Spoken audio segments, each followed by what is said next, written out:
Okay, hi everybody to the Seminario de Probabilidades de Chile. Today we have a pleasure to have Joost Jorristman here from the Technical University of Eindhoven. He's a PhD student of Julia Comet. He's about to finish, and he will be here in Chile until January 11. So, time to talk to him.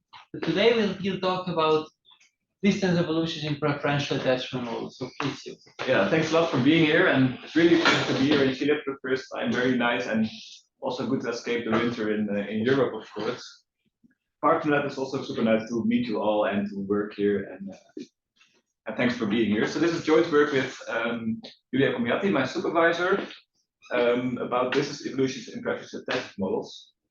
And actually, it's about two papers, and the second one appeared apparently this month. I figured out yesterday, so that's it's quite a recent talk for this reason.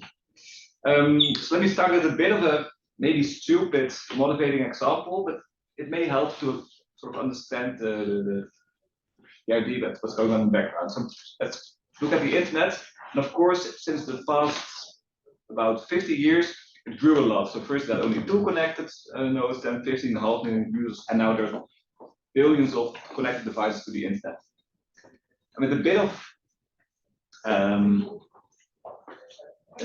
fantasy, we can think of this as an evolving or dynamic network where nodes are arriving over time, and the arriving nodes connect to present vertices. And for the simplicity, we assume that nodes will always stay in the network, and connections are never being removed or added later on in the network. And about 20 years ago, there were 3 Greek guys, Paloutsos, Ploutsos, and Paloutsos, and they studied the internet network empirically, and they figured out that Andres, yeah. All 3 people? All 3 people, yeah. Then I'm not sure if they are family or not. This same 3? The same 3. Yes. Same 3. Yes, they had two papers, and so it's 2 times 3 times Paloutsos.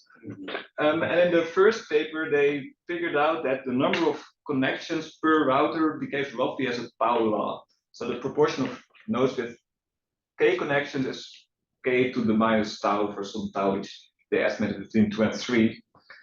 With some that are maybe not 100% rigorous.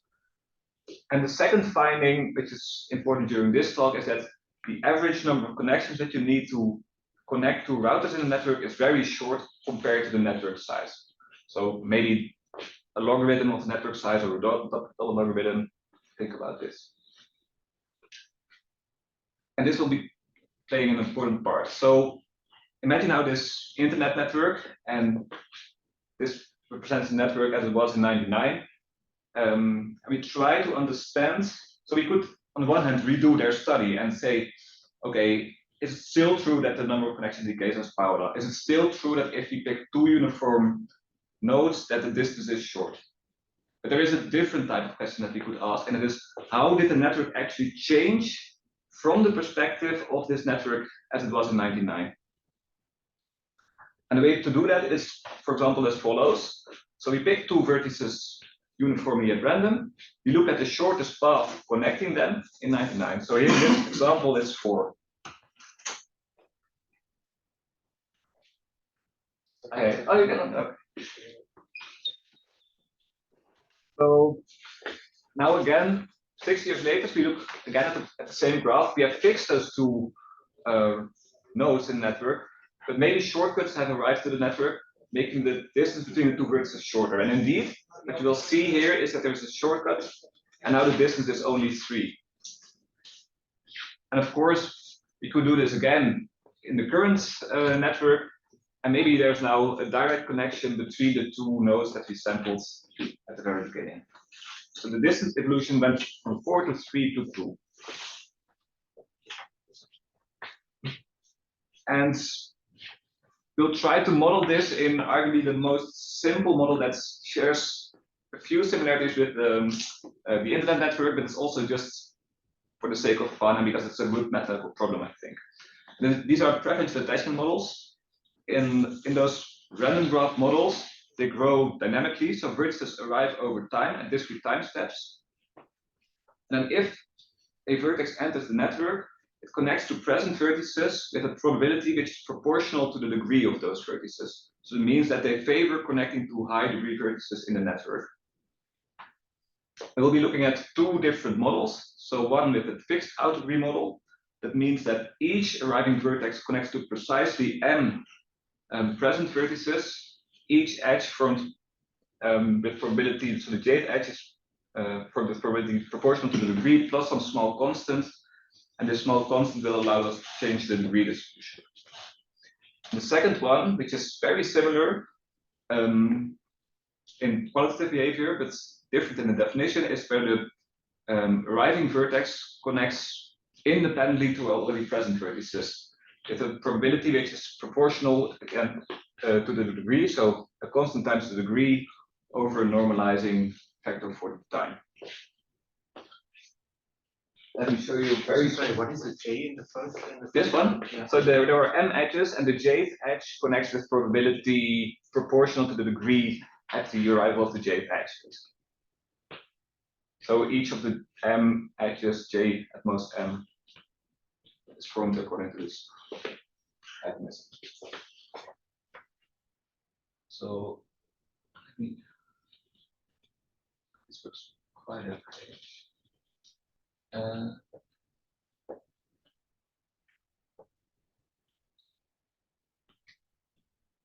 This is what it looks like. So we see vertices arriving to the network. Speed it up. And they all, many connect to this vertex here, which has a very large degree, more and more connect. So this is how the graph is built, and we do this for a very long time. And to argue that this is indeed a bit similar.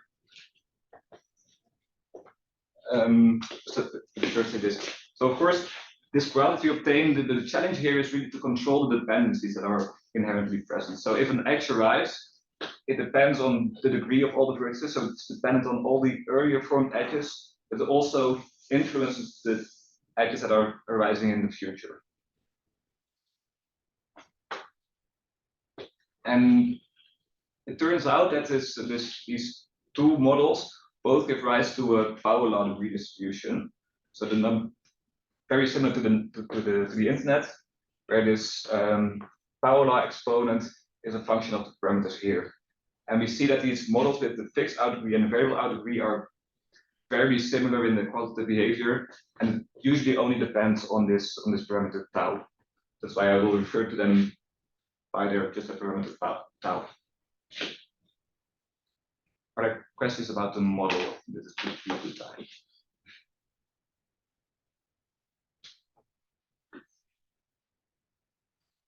So I'm mostly interested in distances, graph distances in those models. And what is known is that if tau is between 2 and 3, this corresponds to that the second moment of the degree distribution is infinite. So there's a very large spread of the degrees in the graph. Then the typical distance between two vertices, meaning that if we sample in the graph at time t, which is very large, two vertices uniformly at random, we ensure that they are in the largest components, so that there is actually a path. We look at the shortest path, and this grows roughly as 4 log t over some constant depending on tau. And in this first paper, so this bigly sign here means if you divide the two sides, that this tends to 1 in probability. And we actually improved this to say that this is really the only growth term that is present in the network. So if you look at the difference between the distance and this function, then the remainder is a tight sequence of random variables. So the differences are constant order. That's how you should think of this. And now if tau is larger than 3, so meaning that the variance is finite of the degree distribution, and a bit less is known. So we know that for tau at least 3, the distance is grows logarithmically, but we don't know the actual constant. We have an idea of what it should be, but it's still a bit open. And for tau equals 3, we know that for both models, it grows as log t over log t. Yes. So if you think it's random, then the first theorem is the, I mean, is it a random quantity or should it converge to? It's on my slide of open questions at the end. Okay. Where's the conjecture? I'm not sure if there's a conjecture. So for the configuration model, it's proven that there is a limit. It's a similar, I mean, that it could really prove it. So I would guess that there is some convergence. Converging but to a random variable or to? Yes, definitely random variable. Let's see. Okay. Yes.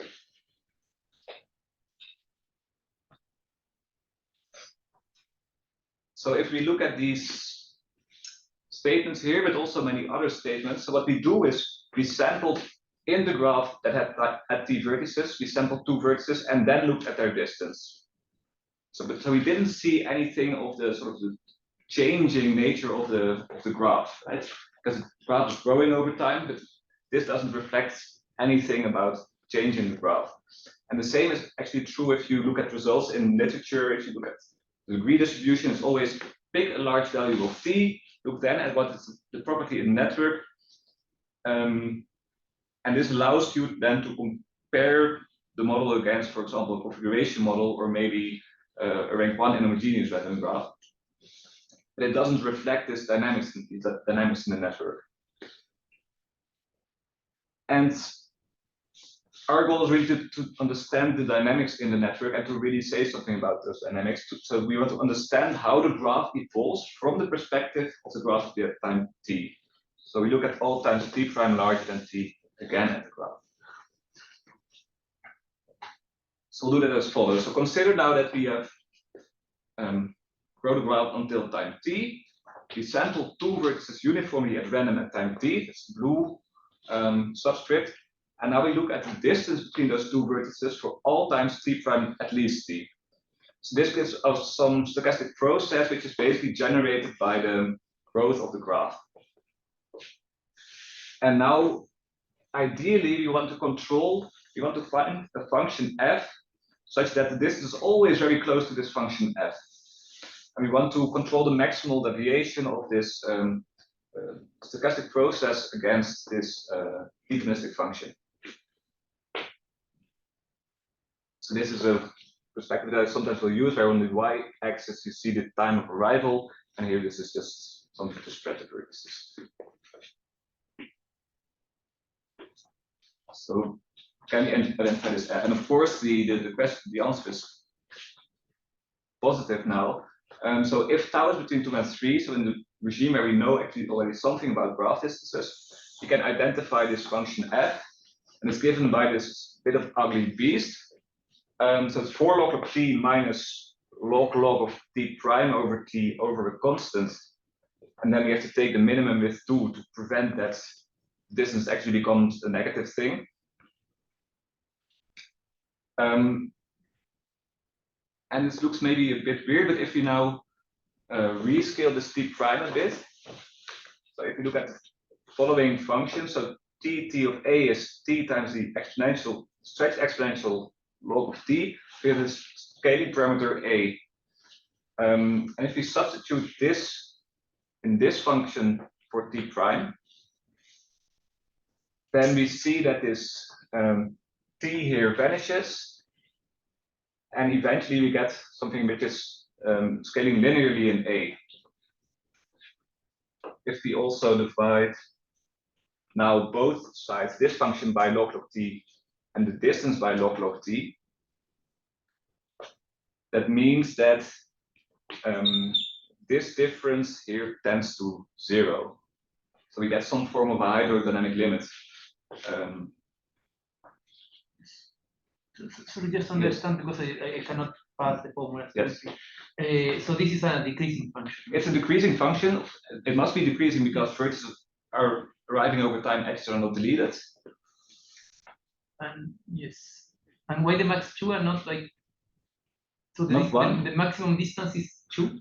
Yeah, so imagine if it could principle drop to 1, or that it could, but it can only be 1 if they were already connected from the very beginning. Ah, okay. So if they're not connected in the beginning, then they can mostly go to 2. And we can actually show that at some point it will drop down to 2. So roughly it means that on this time scale, it kind of decays like log t. On this, yeah. So on this time scale, the decay is linear with the scaling parameter a. But it's log t times a constant, no?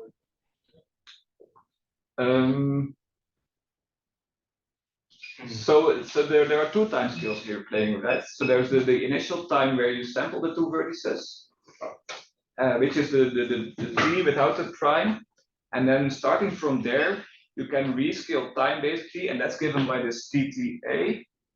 And on this time scale you see a linear change. It's actually, but what this means, if you put it here in a to be a 1, then this will be of polynomial order. If a is smaller than 1, then this is so of course you have the t, but if you divide by t, then it's always of smaller order than any polynomial. So this function without the t is a slowly varying function if a is smaller than 1. So if I understand correctly, when you put t prime equal t squared, then the distance is 2, essentially, from the equation. It's constant order then. But a equal to 1, then the Yeah. So here, so a equal to 1, then this tells us that this quantity is of constant order, but it doesn't tell us yet if the distance is equal to 2. Why? I mean, just from the formula, if I put a 1, I get a 0. Then you get here you get a 0 back. So yeah. So this formula Zero will, get 2. so okay. So the formula will give 0 indeed, or 2. Yes. So it means that the distance at constant distance away from 0 can be any constant, of course, still. Yes, but the typical one is 2, and it is lower bounded by 2. It's lower bounded by 2. And but if you look at there is another polynomial which I think from the top of my head t to the power 2 over 3 minus tau, and at this time scale it will actually be, the distance is almost surely equal to 2. Okay. So maybe at t squared it's 100 maybe, but a bit later it will really be 2.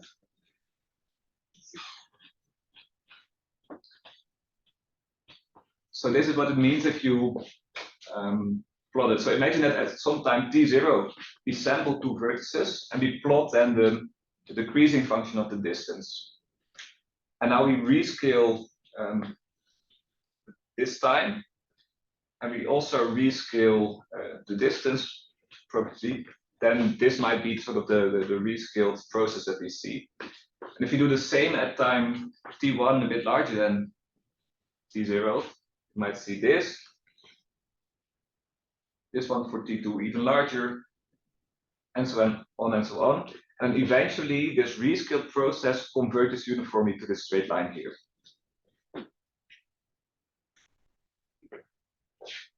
And to compare this to the sort of the previous result that we saw on one of the first slides that told us something about the convergence of those points, but just on this axis. And now we get a converging thing about the whole process to this line.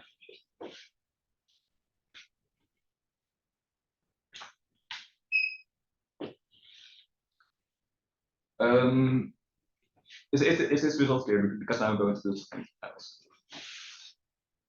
So now let's go take one step back. So we saw that this difference is tight. Of course, as a corollary, we get that at this particular starting point, you have a tight error. But now we're changing the model a bit. So upon arrival of each edge, we assign also a non-negative weight to each edge. And this represents maybe the time to pass some information or some cost.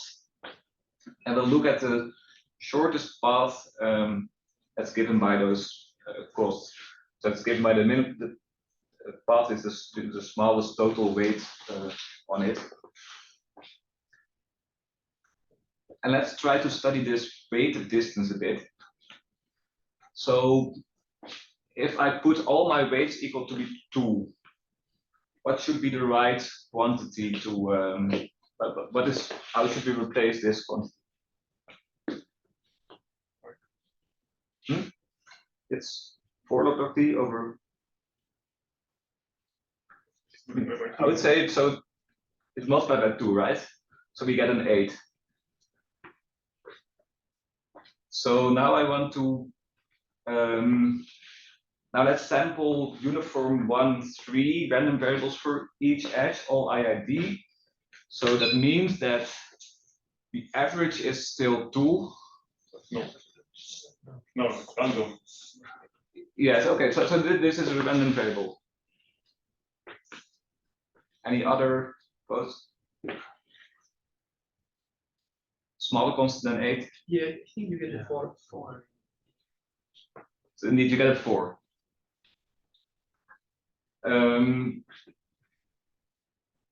Let's do one more. Okay, so now let's take 1 plus an exponential.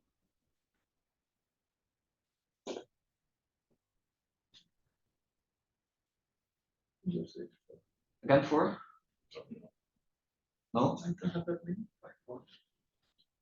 Because there are a lot of connections, and then one is really likely to get a short.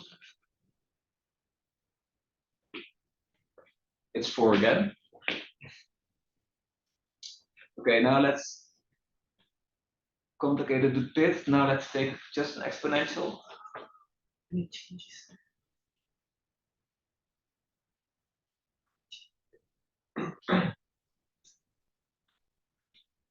Any guesses?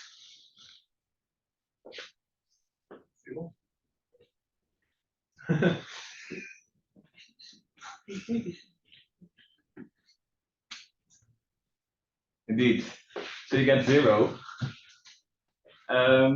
So just the sequence of the weighted distances itself is tight. You don't have to correct for it. So this is, to me, very weird and strange. So that the network size is tending to infinity, but the difficult distance is not is of constant order. And I think that so that the intuition was already here a bit. So there are many paths between 2 pair of vertices, and then if there's one path which has very small total weight, then this will be a constant form. But it doesn't when the vertices arrive, you can then their degrees increases Eventually, but we're now looking really at the time of arrival. We're looking at 2 vertices that arrive at order time t.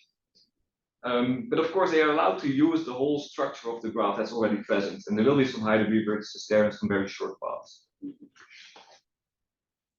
And we can prove something slightly stronger. We can even identify, so we can show that the distance converges in distribution to a random variable, which of course depends on the initial distribution.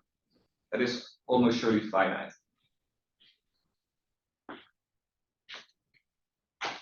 And this phenomenon, which we call explosion, it can only occur if this tau 2 and 3, so if we have this infinite variance for the degrees, and if our function, the distribution function is somehow special, so that means if this sum, so this doubly exponential decreasing argument here, and if I put this into the inverse of my CDF of the weight distribution, if this sum is finite, then I have this phenomenon. So this seems as a very weird phenomenon, but actually, basically any distribution that you know that has support starting at the origin will satisfy this criterion. So if you pick a uniform or an exponential, or maybe a normal squared or something else, unless you have very flat tails, unless it's very flat near the origin, you will see this. But if it's super flat near the origin, so if this holds with equality, then we can still show that the weighted distance minus some formula, again at a doubly exponentially decreasing sequence, but now here you see the tau appearing, And here you see the graph. This is appearing as well. So this formula describes the main growth of the weighted distance between two typical vertices. And this is quite interesting. So now we could play a different game. So now we could play a game that you give me some function g, which is smaller order than log t, and I can reconstruct a weight distribution L, and then eventually my typical weight distance will look the same as this increasing function that you gave to me.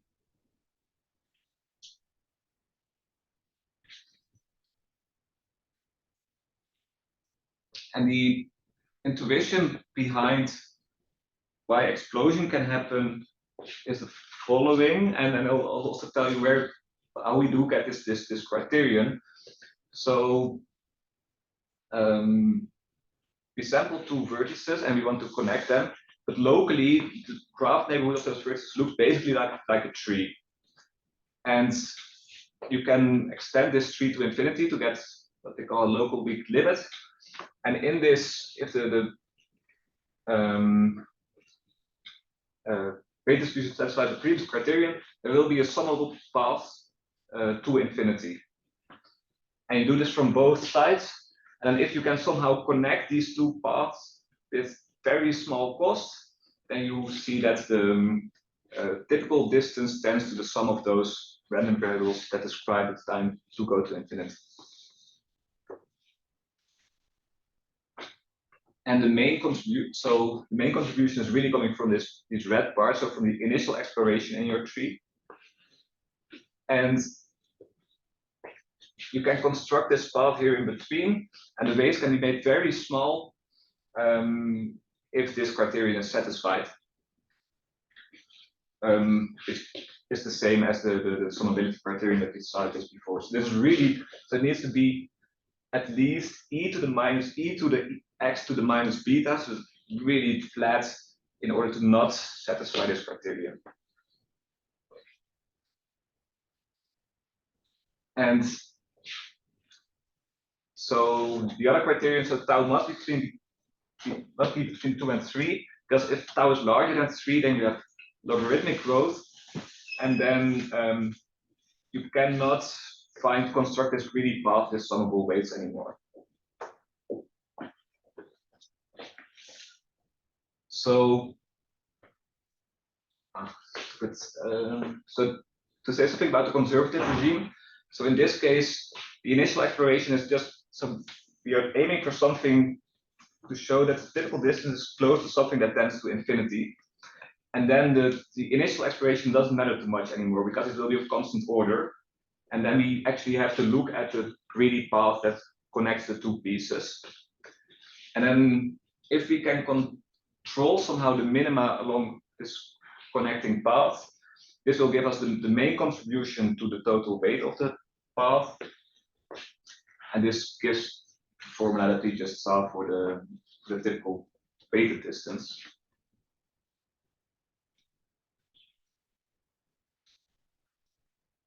And of course, so now we studied the typical weighted distance between two vertices sampled at time t, and we looked at the path at time t in this graph. We could now do the same as we just did before about this evolution. So we can say, ask ourselves the question, how does the weighted distance change over time? And now we need to pick a conservative weight distribution, because if we don't, then in the beginning we are already constant order, and we go from constant order to constant order. It's maybe not really the relevant thing to look at. And actually we can prove a very similar theorem and show that the weighted distance evolution stays close to some function which takes the input the graph distance and controls the length of this greedy path over the whole time.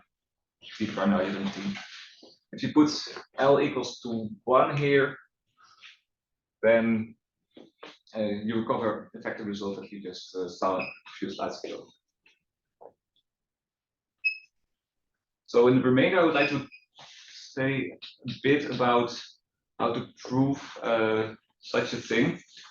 And in fact, because we'll give a nice intuition also why this all would hold. So for the upper bound, we want to show that for all t prime at least t, the distance is at most what we aim for, this function f plus 1 over epsilon. And to do that, we go by a slightly weaker statement. So here it is for all time t prime larger than t is inside the probability statement, which makes it a very strong statement. So you somehow want to take a union over all times t prime larger than t. And in fact, you could show slightly weaker things. So at some time t prime larger than t, this large enough probability, our distance is still bounded from above like this. And now the EID idea would be to take a union bound over all times t prime larger than t, and then it would be done. But this doesn't work, so then you see that the errors that you obtain are not summable anymore. But using a slightly smarter ID, you can consider the times ti at which this event is actually changing. So that's happening when this function f crosses an integer. And if you only sum over those times, then it will follow. So that means that only at these special times, you need to show that there is a short path connecting the two vertices. And this will be done as follows. Imagine here that we have u and v, and here now on the y-axis we have the degree of the vertices. So first we'll find a short path segment of constant length to a vertex with high degree, and then we find a blue segment to the core. Those are the vertices with extremely high degree, and two vertices in this core are always at bounded graph distance from each other. And then we do the same from V. In total, we will find that the blue segments give us the main contributors for the graph distance.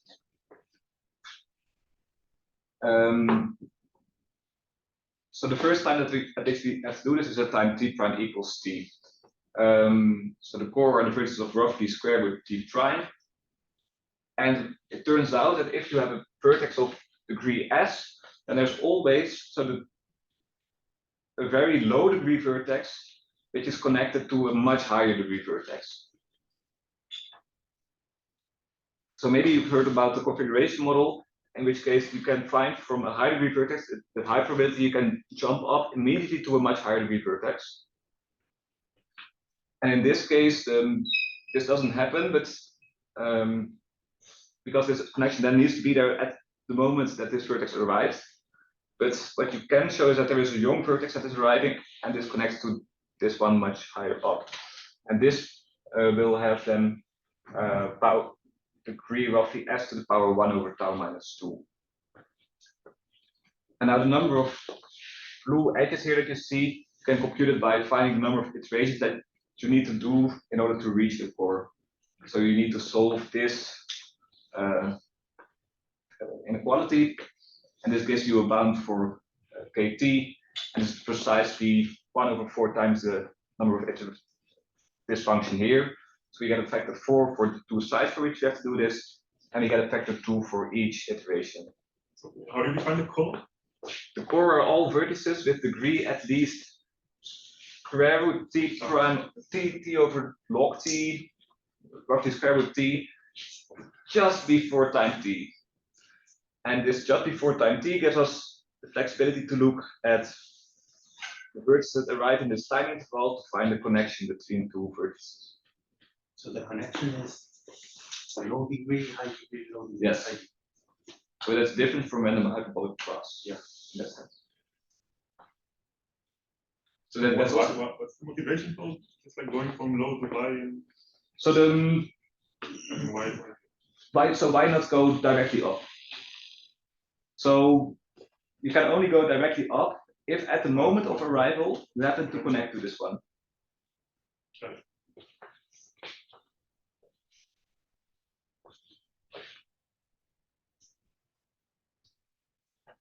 So now we want to do this also for time t prime larger than t. And there are two competing effects here. So it becomes harder somehow for a vertex to be in the core because the threshold for being in the core is increasing over time. But also the degree of this vertex to which we found the path in the beginning is also increasing over time. So in that sense, you will see some more connections. Sorry, what was the second one? So the core threshold is increasing, but we fixed a vertex in the beginning that had relatively high degree, but still a constant. But this vertex is accumulating new neighbors over time as well. So its degree is increasing, so that makes it also a bit more likely maybe to find short connections to the core.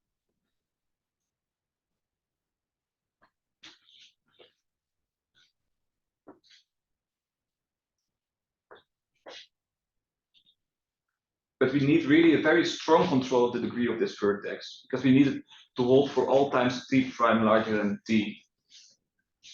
And to control the degree of this vertex, we constructed two martingales, one to control 1 over the degree and one to control the degree itself. And then together with Doomb's maximal inequality, this would show that the degree for all times t prime at least t simultaneously, the degree is upper bounded by this function here. So it's always The lower bound? It's lower bounded. So this degree is always fairly high, and this will allow us to find short paths again up to this core.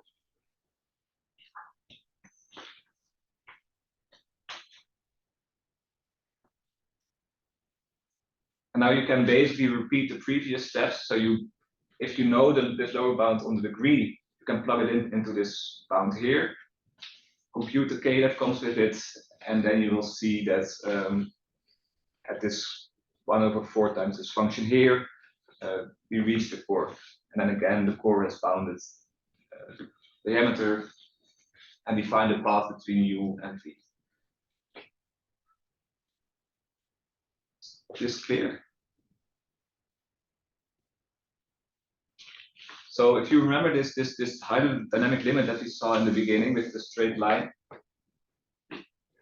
if we now plug in this time scale, if that was scaling in A, then the number of iterations here to reach the core is precisely scaling linearly at this time scale.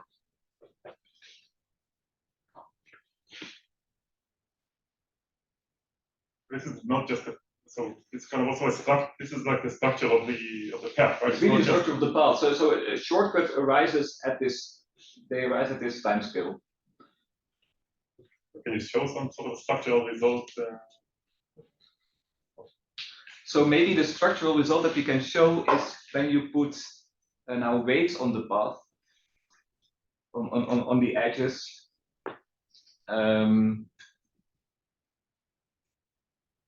Then this it tells us something about which part of the path is cut, right? Maybe this part is not here anymore in the path, or maybe this part is not here anymore. And actually, Sorry, say that again. Okay, so if at time t, I look at the path connecting from here to the core, and I look at the weighted version. And for each such wedge, I have sort of a control of what is the weight that comes with it. And now I compare two consecutive time instances, and I look at which weights are not present anymore.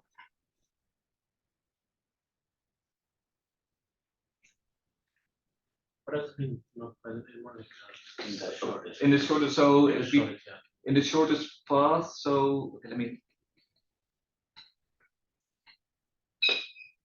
So this was basically the formula that we have. So the total weight is given by. So we start this summation at the graph distance at the beginning minus the future graph distance at a later time. And it tells us that the largest weights are kicked out from the path basically each time that it drops.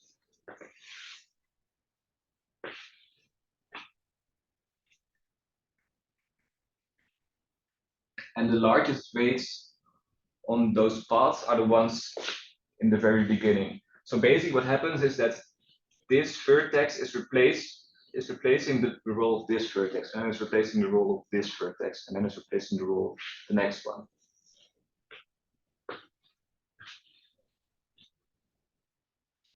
Which is maybe not so surprising, but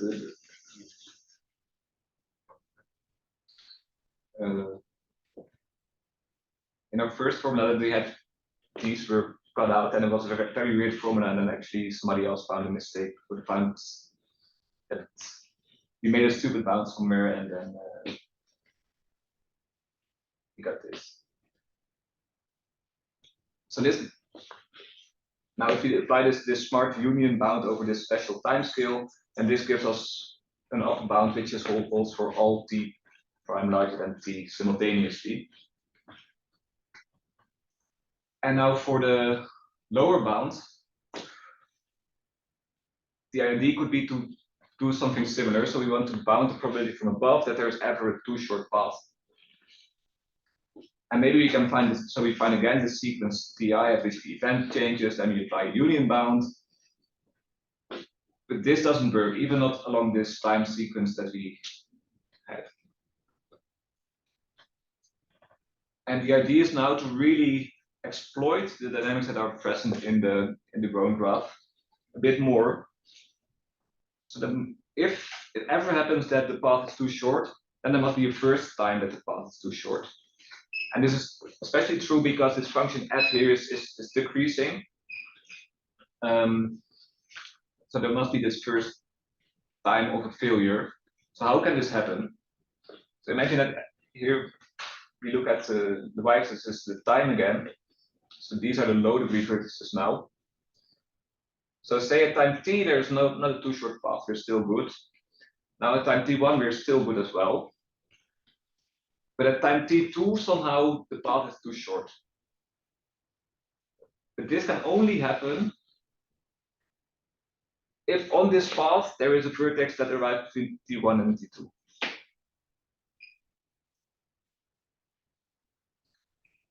So if you exploit this idea a bit, so there's this first time of failure, and E is now the event that there's no too short path at time t prime, then the probability that there's ever a too short path is the probability that there's a too short path in the beginning, or that arises a too short path later, but before that those times it was always good, and it was not. That means that on those paths, the just arrived vertex must be on this path. So there must be a path going from you to this very young vertex, very far away probably, that's less on this path. And this is something that we can actually bound. So if we do some computation and then using induction, we can actually prove that this is at most c over t prime times a polylog in t prime. So if you now sum this over all t prime larger than t, then this tends to 0, this sum. This we could bound by epsilon, already because of the previous literature basically, and the total error tends to epsilon.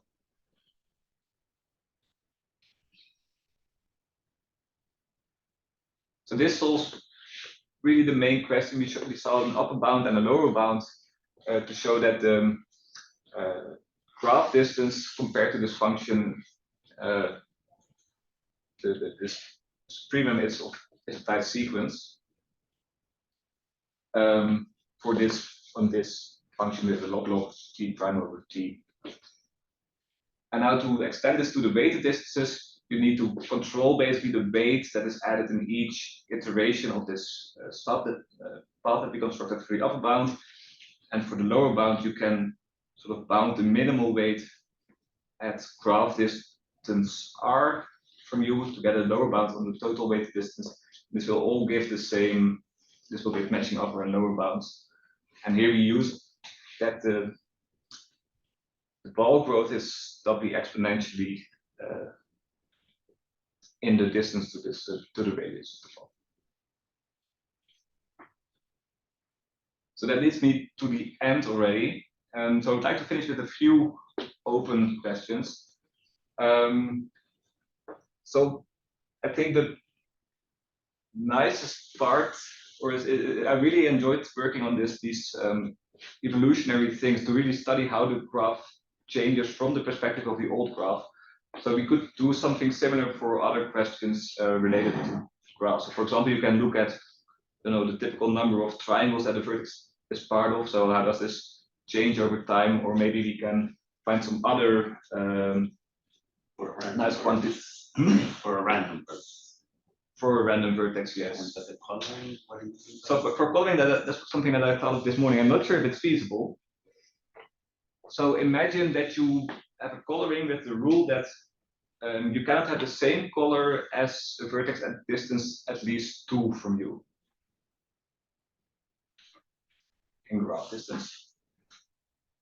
So now I can start with a coloring at time. Coloring is of the whole graph. Of the whole graph. I start with the coloring of the whole graph at time t. And now vertices arrive to this graph. And I can try to fix the coloring, keep the coloring fixed from the beginning. And now I need to assign colors to the arriving vertices. And this is sort of could be a greedy algorithm, maybe that I assign these colors. At some point,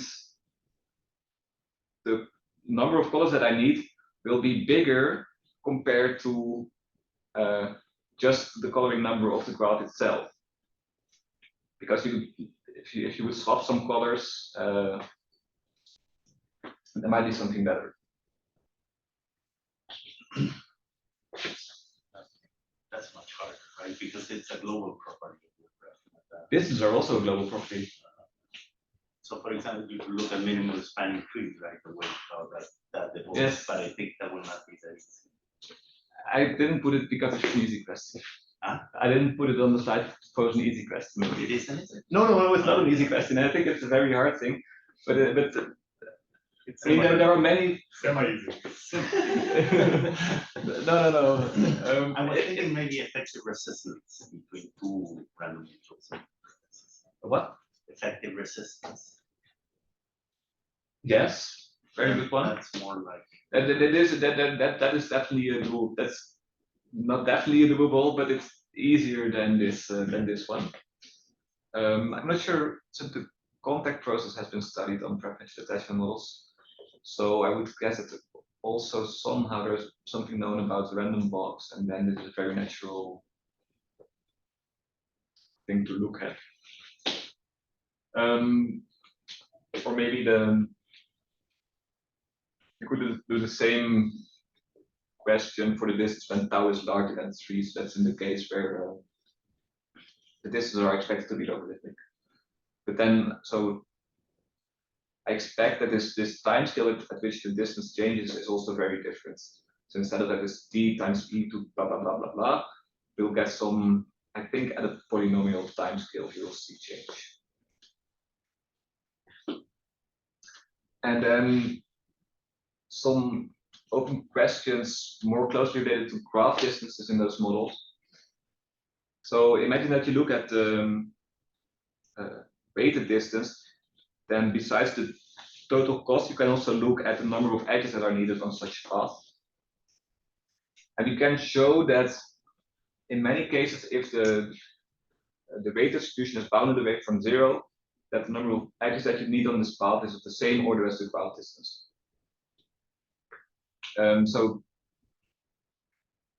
But now, what if we allow this spring to be 0? So the support of the CDF starts at 0. So you have arbitrarily small weights in your graph. Is it still true? It's not, because maybe now it's better to use 2 edges of very small weight instead of 1 edge. But if it's bounded away from 0, then you always take and especially if the whole thing is, if L is explosive, then I expect to see really a change of the order. So I guess that the distance, the hop count will be logarithmic, while the graph distance itself is doubly logarithmic. So that means that the structure of the shortest path least weighted path is really different from a shortest path in graph distance. And as already was asked before, of course, you can also study the fluctuations around the main terms, show that maybe convert this to some limiting random variable. And I think with that, we'd like to thank you very much for your attention.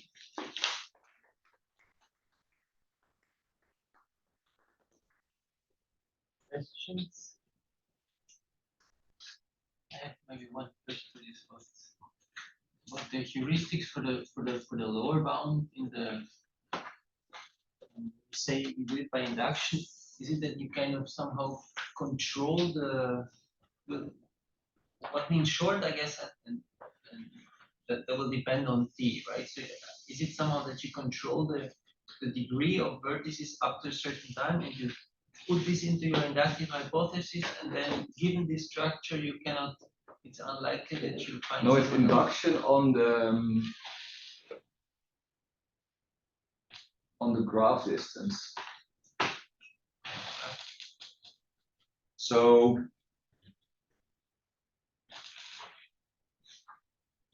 there is so you can compute the or bound probability that you find a path of length k to the just the right vertex, and then you can use this somehow to bound the probability that there is a path of distance k plus 1. Just this, so not the number of paths of length k minus. It's based on counting number of paths, and so you explore basically your neighborhood. If you think you explore the neighborhood in the graph distance, and then you need to control the growth of this ball step by step. And to control this growth, you get some iteration going on from generation to generation, basically. Just so that there are exploration that there's exploration, and in this exploration there's an induction hidden. So there are on the top of my head, so you have to show that there's this unlikely that at time t prime you have a path going to via a very old vertex. That should be very unlikely. And it should be very unlikely that there is a short path that doesn't use any very old vertex, which is too short. And for both, you need to explore the local graph, and for each step in this exploration, you have some nice iteration that you can use.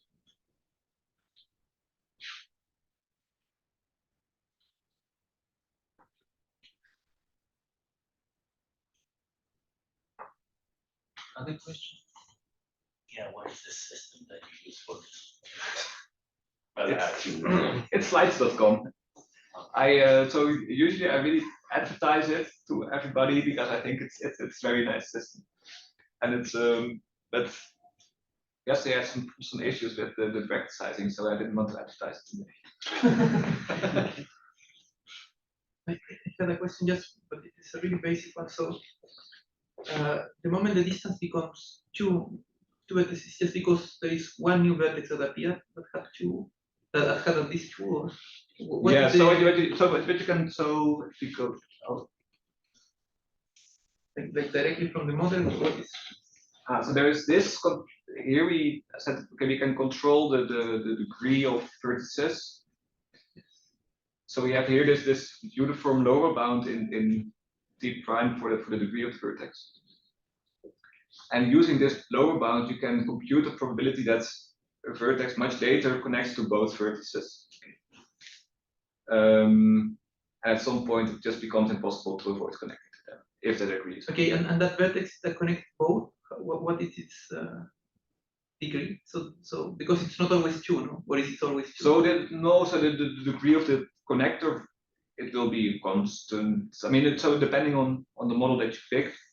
So we had the model with the fixed out degree, then it's the out degree that you fixed. Yes, and this has to be bigger than two. So in a moment I was. Yes, the out degree is interesting from the moment you start from two onwards, no? Yes, Yes, I mean, if you start, if you fix out to be 1, you get a tree,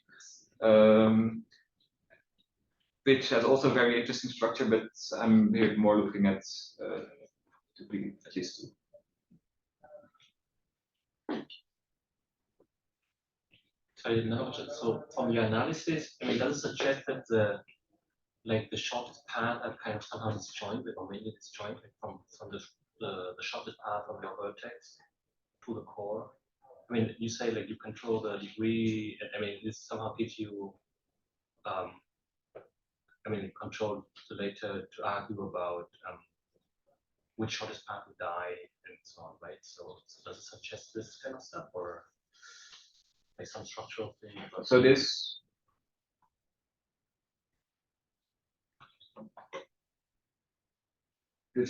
lower bound or maybe the tells other me- one completely different. so So the shortest path change smoothly, right? if it changes smooth, Just 2 smoothly, edges you sort of or- see that one such wedge is sort of cut from the path. So that's how 2 you should. edges at a time. Yes. Yes.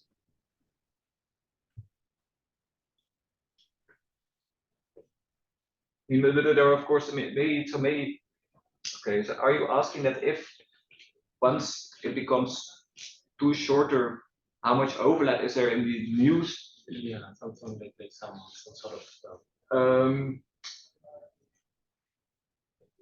maybe There's probably it's not that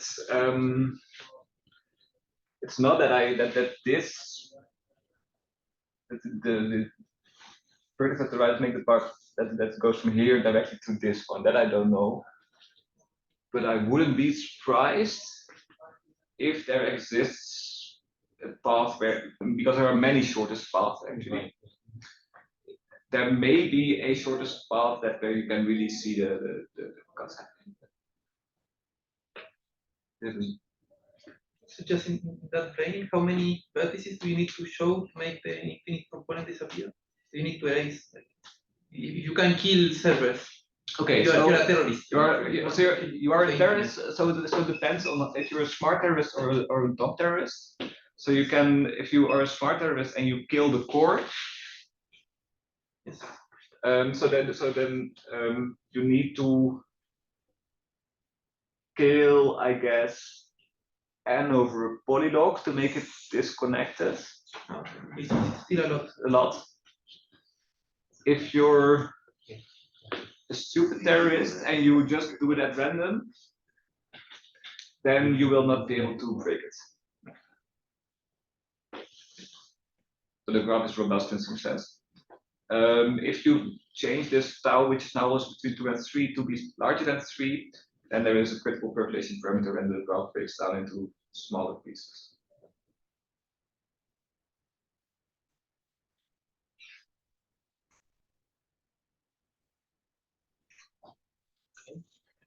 Thanks a lot.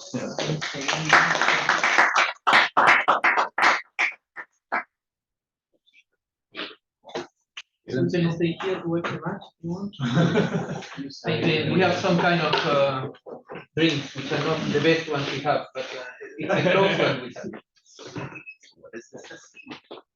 Slides.com. You're online? You need to do it online. Yeah, you can do it offline. Había tenido éxito el jugo, pero Guayarauco, pero no tenía. No fue. These are, Y so tampoco I tenía took them mucha. out from network pages. They are like in a Se me fue. Yeah, Sí, no, sí se me fue. Estado- And then it is hay que ponerle pausa el. But it's grabar. a good layer of your Puedes ponerle pausa para la grabación. This slide is No, really this is nice, I relevant. think. I mean, because Okay. you can just put LaTeX formulas, but you are working visually, so you can just drag and drop instead of in Beamer. You are coding, and then you compile and you see it's good, and then